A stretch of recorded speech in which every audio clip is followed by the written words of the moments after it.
colgarse de las barandas del balcón de su apartamento en Bello, Antioquia. Con total naturalidad, la menor juega en las barandas y realiza varias maniobras peligrosas, a pesar de estar en un séptimo piso. Segundos después, la niña desciende y entra a su casa como si nada hubiese sucedido. La madre de la menor que protagonizó el estremecedor video prefirió proteger su identidad, pero le reveló a Noticias Caracol que en cuestión de segundos, mientras atendía sus funciones de teletrabajo, la pequeña se expuso al riesgo de caer. Es por esto que los expertos recomiendan extremar las medidas de seguridad, instalando, por ejemplo, mallas de seguridad. Las mallas de protección pueden resistir unos 240 kilos, evitan a toda costa que los pequeños se puedan caer o puedan tirar cosas, objetos importantes desde los apartamentos y que algunos chiquitos puedan exponerse. Los niños menores de 5 años están en una etapa inquieta e incluso hasta la preadolescencia poco dimensionan el peligro. Por eso otras recomendaciones son controlar el juego con las mascotas y restringir el acceso a ciertas zonas del hogar. Son unos elementos muy sencillos que se pueden conseguir en cualquier ferretería. Con esto evitamos que los niños se inserten allí tenedores, cuchillos o alguna llave que pueda generar un cortocircuito o quemaduras a los niños. De igual forma debemos tener en cuenta en la protección de los elementos que se encuentran en la estufa, que los niños no se acerquen a ellos porque pueden golpearlos y esto puede ocasionarles las quemaduras. Son muchos meses de encierro y el mensaje de los expertos es prevención, pero también sana diversión. También pensar en que no es un buen momento para tener un accidente casero con los hospitales en niveles altos de ocupación. A la 1:30 p.m. continuamos en el Caribe. Tres importantes...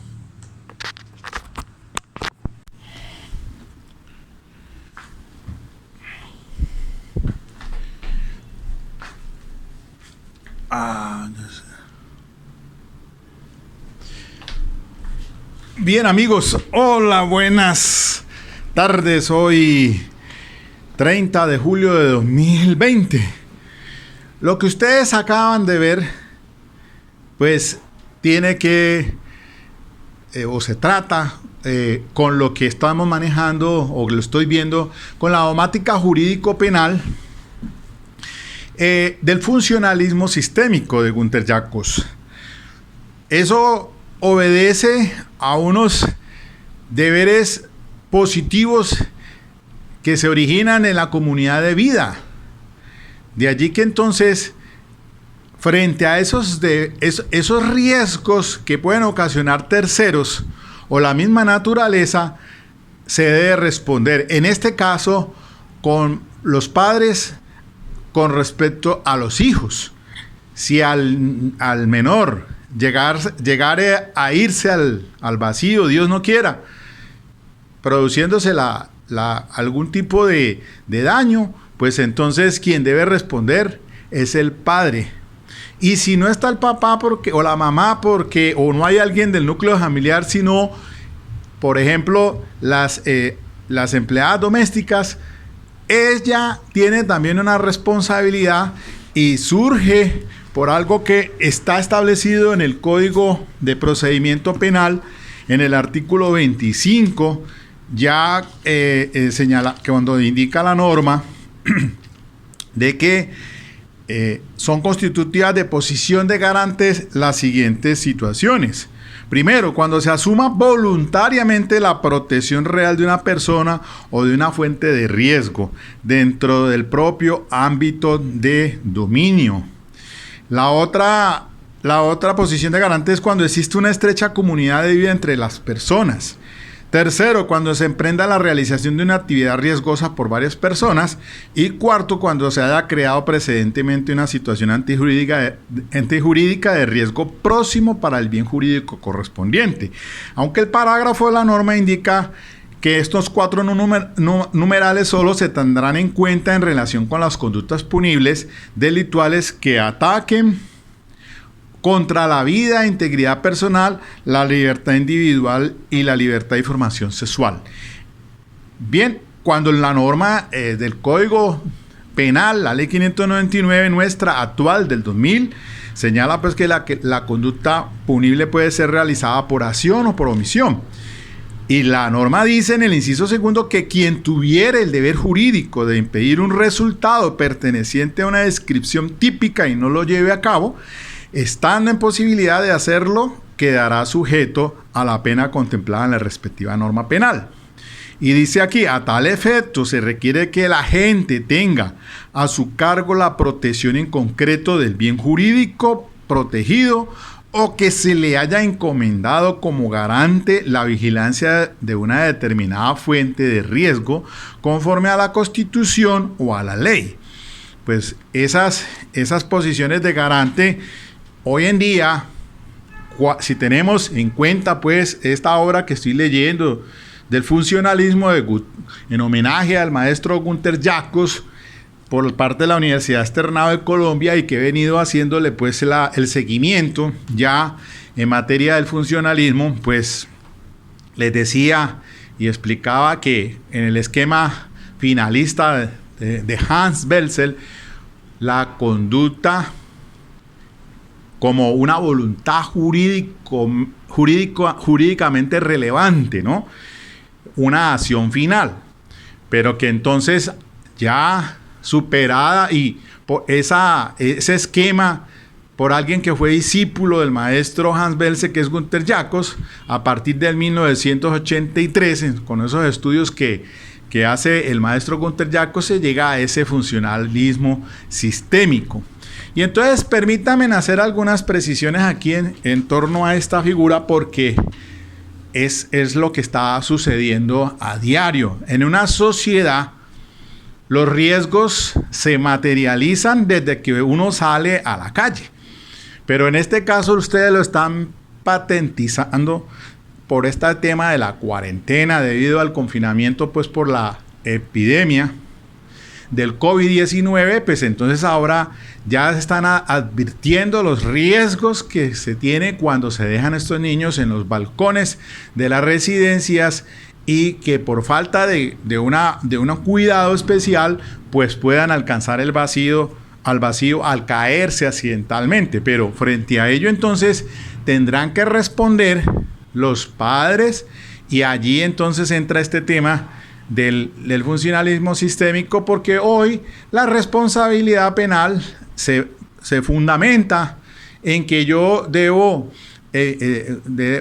pues respondo por conductas, y ahí está entre paréntesis el desvalor de acción, y resultados, desvalor de resultado. De conductas que entonces yo debo responder por conductas y resultados que debo desarrollar o evitar de acuerdo a ese ámbito de responsabilidad y unas obligaciones que surgen allí de ese ámbito de responsabilidad y que se desprenden de la posición de garante. Entonces, el maestro Günter Jacobs, la escuela de Bonn, así de la universidad, pues en Universidad de Bonn en Alemania, ellos tienen el criterio de que para establecer entonces ahora el tema de la imputación objetiva frente a esa de la infracción de la norma como tal, pues el fundamento de ello es que haya una creación de riesgos jurídicamente desaprobados y se concrete el resultado en una relación con ese riesgo. Miren ustedes, entonces, cuando están hablando de creación de riesgos jurídicamente desaprobados, estamos hablando del desvalor de acción. Y cuando se habla del resultado, entonces, esa relación que tiene que haber entre la una y la otra, se habla entonces finalmente del valor de resultado. Si para los finalistas el énfasis de la acción fue ese desvalor como tal de acción y no tanto el resultado, y de allí todos esos criterios jurídicos fundamentales, incluso de penalizar las tentativas inidóneas, porque para el esquema finalista, pues se centraba todo en ese desvalor de acción, y principalmente entonces en que se da una ideación de esa acción dolosa que se exterioriza entonces y se dan ya los actos de ejecución, y eso es lo que le interesa al derecho penal, los actos de ejecución, cuando ya se exterioriza esa conducta que va en contra de la norma jurídica. Por eso entonces la acción es una conducta como voluntad jurídicamente relevante, una acción final. Y entonces, pero sin embargo, hoy en esta dogmática jurídico-penal de la imputación objetiva, dentro de ese funcionalismo sistémico precedido pues por el funcionalismo en política criminal de Klaus Rosin, con algunas de las figuras sobre el fin de protección de la norma, la elevación del riesgo, la autopuesta en peligro, todos esos criterios que se aplican, pero para determinar si ese resultado hay algún nexo con la creación de ese riesgo jurídicamente desaprobado. Entonces, hoy por hoy, cuando se habla de creación de un riesgo jurídicamente desaprobado, hay unos criterios importantes para tener en cuenta que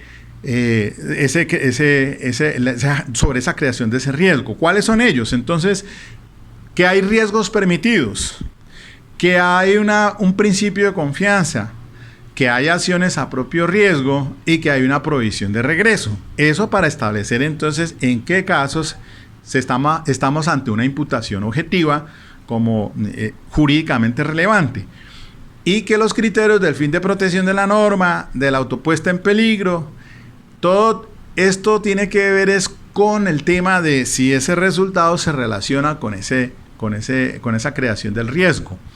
De allí que, mis queridos amigos, entonces, con base en estos criterios de Günther Jacobs, se desprende que hay unas obligaciones que se derivan de unos ámbitos de responsabilidad y se pueden crear por una competencia por organización o una competencia institucional.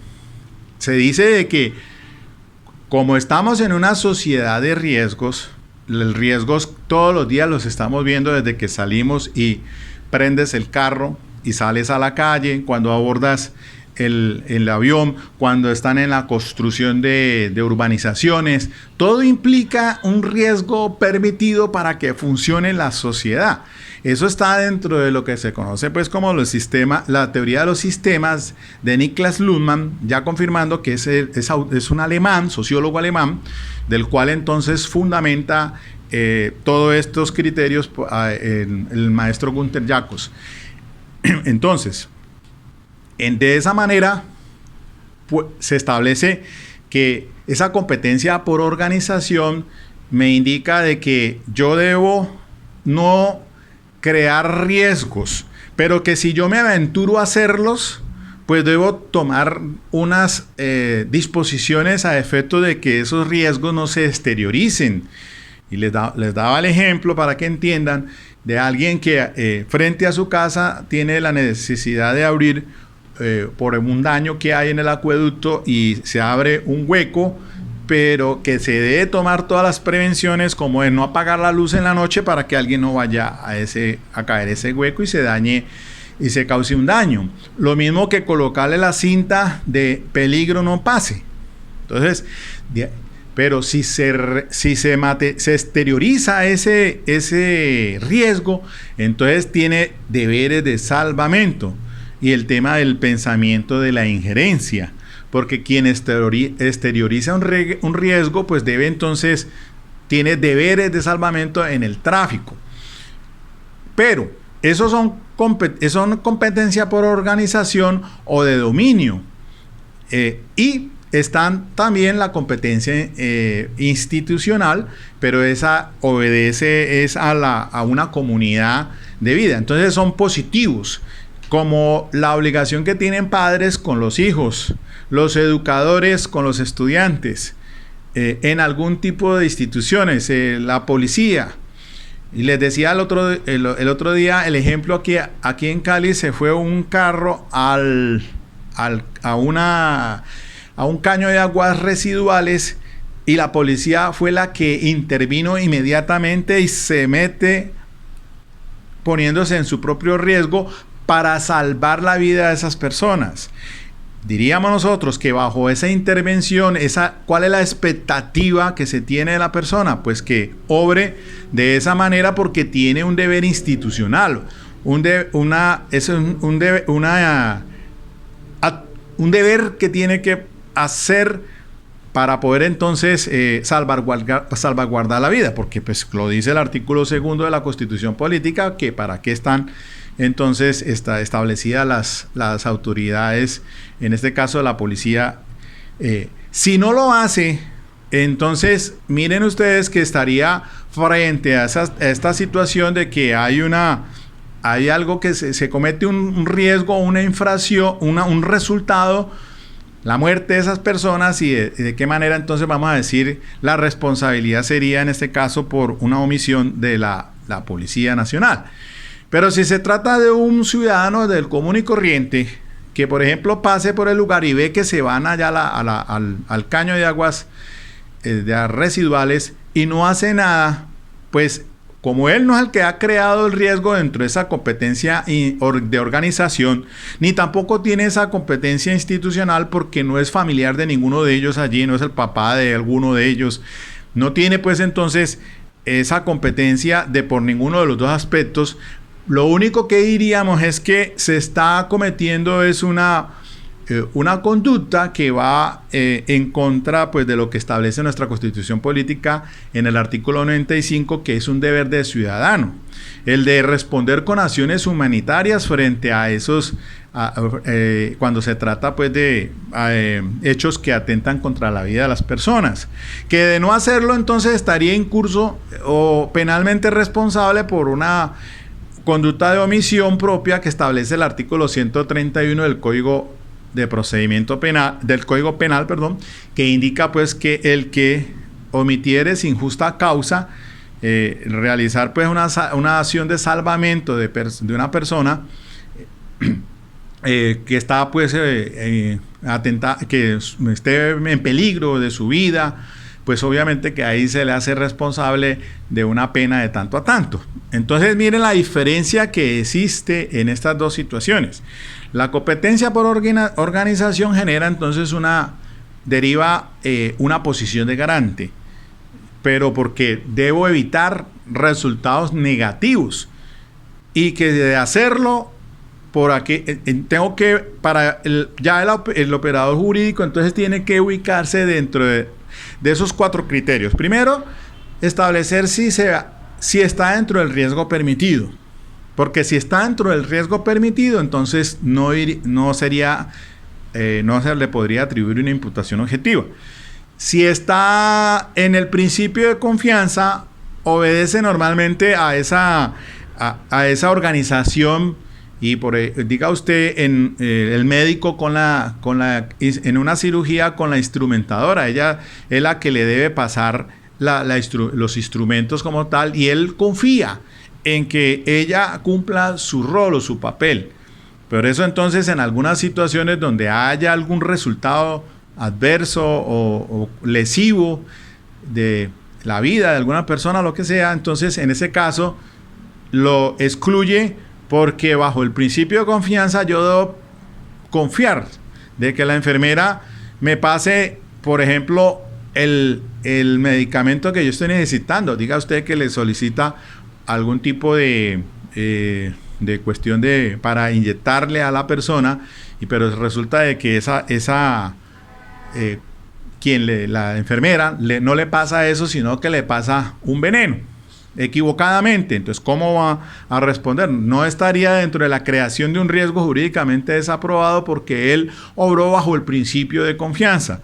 El tema de las acciones a propios riesgos es otro asunto en el que yo, si me expongo me pongo en autopuesta en peligro, que fue lo que sucedió con el caso del accidente en Tasajera, donde la gente, por sacar esa gasolina de ese vehículo cisterna, se colocaron en autopuesta en peligro. Y vimos con los videos que la policía intentó hizo todo lo posible a fin de que la gente se retirara de allí, pero no fue posible. Al contrario, iban a agredir a la misma policía. Ellos se retiran y segundos después explosionó el vehículo, matando pues a 3 decenas de personas, lamentablemente. Entonces, una situación allí que la diríamos acciones a propio riesgo. No, el conductor del vehículo se examinó si obró dentro del deber objetivo de cuidado. Nos explicó y dijo que se le atravesó una babilla por esa zona de la Ciénaga Magdalena y entonces por esquivarla y no matar el animal, pues se sale de la vía y se accidenta. Creeríamos nosotros que obró entonces dentro del deber objetivo de cuidado y que no responde, y incluso hasta lo llegué a analizar en las otras intervenciones de audio, de que la gente se autopuso en peligro. Entonces, la responsabilidad ya no es del conductor, sino de las mismas personas. Y la prohibición de regreso también tiene que ver en temas muy puntualmente. Un ejemplo que si me acuerdo de él es que, por ejemplo, en una labor de periodismo se hace referencia en un artículo sobre una determinada persona, pero resulta de que un tercero utiliza ese artículo como tal para causarle un daño de esa persona que se hizo el artículo. Tomó retaliaciones o lo que sea. Eso estaría dentro de esa prohibición de regreso. Quizás es uno de los elementos de los cuales pues tengamos que ahondar un poco más. Y pues entonces establecer si ese resultado corresponde en una relación con ese riesgo jurídicamente desaprobado, el tema del fin de protección de la norma de Claus-Rosin, de la autopuesta en peligro y otros, elevación del riesgo, etc. Miren lo importante de este libro, porque pues si decimos nosotros de dogmática jurídico-penal, pues les explicaba que, por ejemplo, el código de la ley 599 de 2000 que estamos manejando, pues ha cambiado tiene algunas figuras allí, y por citar puntualmente el tema del error de tipo y el error de prohibición del artículo 32, numeral 10 y el 11, que tiene entonces una respuesta diferente, a pesar de que ambos son del esquema finalista, pero para el error de tipo lo resuelve, se acoge aquí en este código la teoría limitada de la culpabilidad, cuya respuesta es de que en cuanto a la descripción típica de algunos elementos de la descripción típica o de causales de ausencia de responsabilidad, cuando es vencible, si es vencible, entonces en ese caso se debe sancionar como culposo si está previsto como tal en la norma. Pero si es invencible, pues se absuelve. Y el tema del error de prohibición, que tiene respuesta diferente con la teoría estricta de la culpabilidad, porque resuelve de que si es invencible, pues se absuelve, pero si es vencible, se sanciona con dolo atenuado.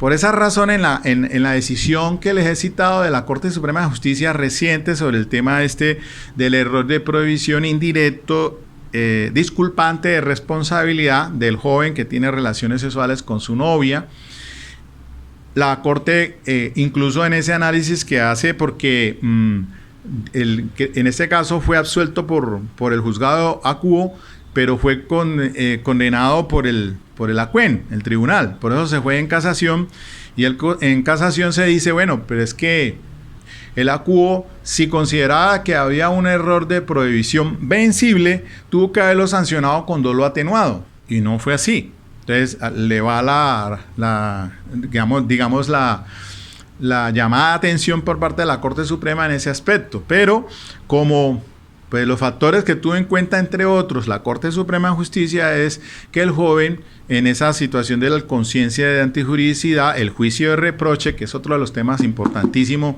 también para establecer el del esquema finalista, el esquema clásico primero, el neoclásico, el espinalista, y ahora este. Porque miren ustedes que esa conciencia antijuridicidad, ese juicio de reproche, que son criterios normativos para superar todo eso del nexo psicológico del esquema otrora clásico y neoclásico, el de Lis, el de Belin y el de Edmundo Mesger, pues el tema de que ese juicio de reproche, y les estuve explicando allí, les daba el ejemplo de dos cajeros. El uno se apropia de unos dineros, pero con el ánimo sibarita o de irse a gastar la plata desordenadamente, que es muy diferente a que al otro cajero que se apropia de esos dineros, pero que es porque tiene una necesidad familiar, tiene a la mujer enferma, tiene a los hijos, etcétera. Entonces, en cuanto al juicio de reproche, allí, si bien es cierto, el tema de la conciencia de la antijuricidad tiene que ver con que debe estar la persona en capacidad con alta probabilidad de actualizar ese conocimiento de su injusto. Por eso la Corte, para el joven en el delito sexual, lo exonera, se absuelve, porque pues él, a pesar del estudio que debió haber tenido en el colegio sobre educación sexual, la Corte concluye que el fiscal no probó en realidad de que él tenía la conciencia de la antijuricidad actualizada en tema de la conducta sexual, porque el joven es de un estrato de extracción baja, campesina, que la educación muchas veces no llega en la educación sexual en todos los colegios, y que entonces ante esa deficiencia probatoria pues tienen que considerar a su favor de que posiblemente el joven no estaba en capacidad de comprender o con conciencia de antijuricidad, a pesar de que obró dolosamente o los elementos del tipo acto sexual de menor de 14 años, y les decía pues que en esos casos hay una presunción juris et del jure que no admite prueba en contrario, que menor de 14 años no tiene libertad de carácter sexual, no hay consentimiento. Y entonces el juicio de reproche en el de los cajeros, pues para uno es menos que para el otro. Y mire que aquí quiero entonces muy brevemente citarles a Günter Jacobs precisamente en esta obra, cuando el maestro dice el tema, porque para entender los criterios, pues les decía de este funcionalismo sistémico, que entre otras cosas, pues nuestro código penal pues necesita ya una reforma por este siglo XXI, ya 20 años con ese código penal. Habrá que entrar en este tema de la dogmática jurídica y política criminal, a reevaluar ciertas situaciones allí, entre otras sobre causales de ausencia de responsabilidad, sobre los temas del error de tipo, el error de prohibición, para comprender figuras como la autoría, la participación, la tentativa, que todo eso cambia conceptualmente. Entonces la doctrina ha sido muy importante, las decisiones de la Corte Suprema de Justicia, y creo que voy a volver sobre ella, porque ya la Corte ha venido matizando algunos temas sobre ese artículo 25. Hay casos que se han presentado y se resuelven por esa posición de garante de las del artículo 25, que está como criterio pues de formal, material. Entonces, el maestro dice acá que toda acción es una acción con culpabilidad. Y pues que les he indicado en el anterior el video, pues, aunque no es necesario volver otra vez al punto, pero que la función de la pena es mantener las estructuras básicas de una sociedad. Les decía que la sociedad espera pues que usted, si quebranta la norma, está mandando un mensaje que a usted no le importa. Entonces, una negación de la norma, y que la respuesta de la sociedad es la negación de la negación. Es decir, se quiere mantener el modelo de contacto social. Eso lo construye el maestro Günter Jacobs a través de el sociólogo Niklas Luhmann en teoría de los sistemas.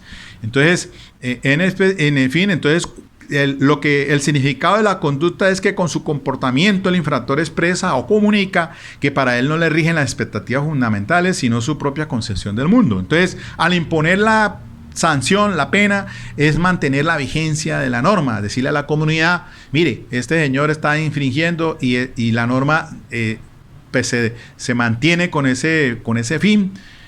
Y más allá de esa teoría de los imperativos del tipo penal, en el que, pues, y de los bienes, porque pues hay que tener en cuenta de que si bien es cierto hay una protección de los bienes jurídicos, pero que hoy por hoy entonces, de acuerdo a esta nueva dogmática, esta nueva visión del derecho penal construido por Günther Jacobs, que tiene que acoplarse aquí al Código Penal nuestro, en algunas, de todas maneras, porque el artículo 9 pues dice que la conducta punible es típica. Para que la conducta sea punible tiene que ser típica, antijurídica y culpable, y que la causalidad por sí sola no basta para la imputación jurídica del resultado.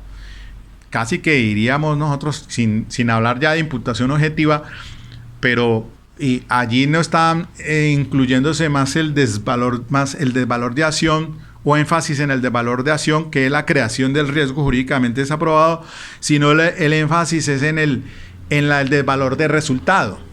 Y para ello entonces son los criterios del fin de protección de la norma, de todo lo que ya les he mencionado. Entonces,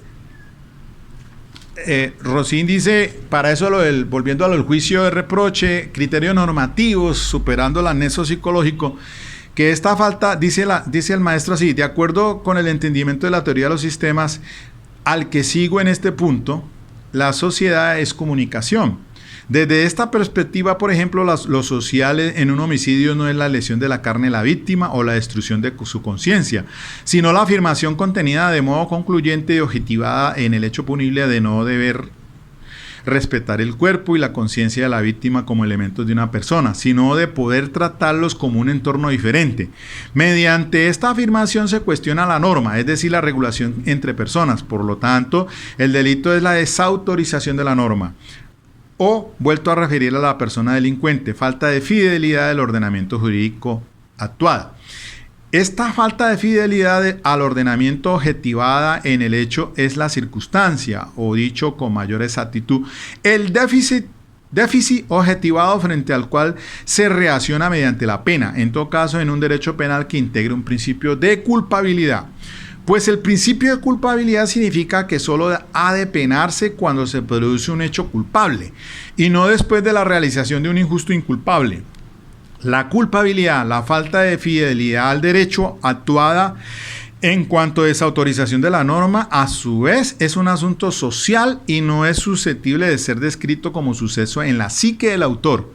Esto debería estar claro desde la sustitución del concepto psicológico de culpabilidad, como dolus malus, por el concepto normativo de culpabilidad, como reproche. Y de hecho está claro para aquellos autores que a su vez han visto con claridad la constitución social de la persona. A este respecto, un pequeño ejemplo. Escuchen, cuando un ladrón hurta una cosa que no se encuentra a buen recaudo, y diferenciamos en función de que la falta de seguridad derive de una falta de previsión del propietario, entonces culpabilidad disminuida. O por ejemplo, de su desamparo producido por un accidente, entonces mayor culpabilidad. De ello nada tiene que ver con la psique del autor, sino que deriva del contexto social del hecho. Entonces, volviendo al punto y al ejemplo ese de los dos empleados del banco, los cajeros, miren, entonces el uno tiene mayor reproche y el otro menor reproche. Ambos obran, pues obviamente, si vamos a establecer el dolo, es con conocimiento y voluntad dirigida, si vamos al esquema generalista, entonces a un fin que es de una conducta jurídicamente relevante. En este caso, entonces, no hablar del nexo psicológico, sino ese criterio normativo, pero viendo esa conducta desde el enfoque y el contexto social del hecho. Por eso cuando les di el ejemplo del caso del sobrino que le dice al tío: vea tío, vayas en ese vuelo tranquilo, y él es con la intención de que ese vuelo se estrelle para él heredar. Eso diríamos nosotros que no está examinado dentro del contexto social. El hecho no es una acción de matar. Y miren ustedes lo importante, lo mismo que el caso que les dije ahora con este tema de la pandemia, que para recuperar a su novia, la persona le dice: sí, dile a tu compañero que salga a la calle con el fin de que como no usa tapabocas y es hipertenso, entonces lo coja el COVID y lo mate. Pero eso dentro de una acción del contexto social del hecho, eso no es acción de matar. Y es el caso del semejante al de la brujería que se expone también, de que se pagan los servicios de un brujo con el fin de que por hechicería mate a la mujer. El esposo contrata a la hechicera del pueblo, pues, para que con hierbas mate. Eso dentro de un contexto social, diríamos nosotros que nadie se mata a través de hechicería, porque eso dentro del contexto social no encaja. Entonces, la culpabilidad es falta de fidelidad al ordenamiento jurídico de acuerdo con un juicio objetivo social. Dicho de otro modo, la culpabilidad es la constatación social de que la contribución del autor a la sociedad, es decir, a la comunicación, es errónea, destructora de las estructuras y que por ello no es susceptible de ser seguida. Así entonces, dejo hasta allí nomás en esta corta intervención, pero para hacerles una introducción de los temas que vamos a manejar, a revisar. Queda pendiente el tema para resolverse de acuerdo a esta dogmática jurídico-penal, el tema de autoría, coautoría, de tentativa, en todos esos fenómenos, la asesoriedad, todo eso es muy importante, porque cuando examinábamos frente al esquema clásico que no podía explicar esa autoría mediata ni la coautoría, todo porque pues en el sistema clásico se decía que el autor es quien realiza por sí mismo la conducta, y ahí entonces el gran problema. Y en el tema de la tentativa para los del finalismo, si los actos de acción más importante que los de resultado, en fin, todos esos temas son interesantes, de trascendental importancia. No quiero decir pues que en esta teoría del delito de carácter científico, pues son asuntos de allá, de acá, y todo. Miren ustedes que cuando cogemos esta ley 599 de 2000, pues encontramos muchos aspectos que se han ido cambiando. Si el Código Penal del 80 hablaba de hecho punible, hoy hablamos de conducta punible. Entonces la conducta es punible por cuando es típica, antijurídica y culpable. Y esos tres elementos se mantienen desde finales del siglo XIX, principios del XX, con todo esto pues que estamos revisando acá. Pero miren las respuestas que se obtienen con la dogmática jurídico-penal. Bueno, mis queridos amigos, hasta aquí nomás. Brevemente quería hacer eso, aprovechando lo que expusieron ahorita por la cadena de noticias televisiva. Chao. Ok.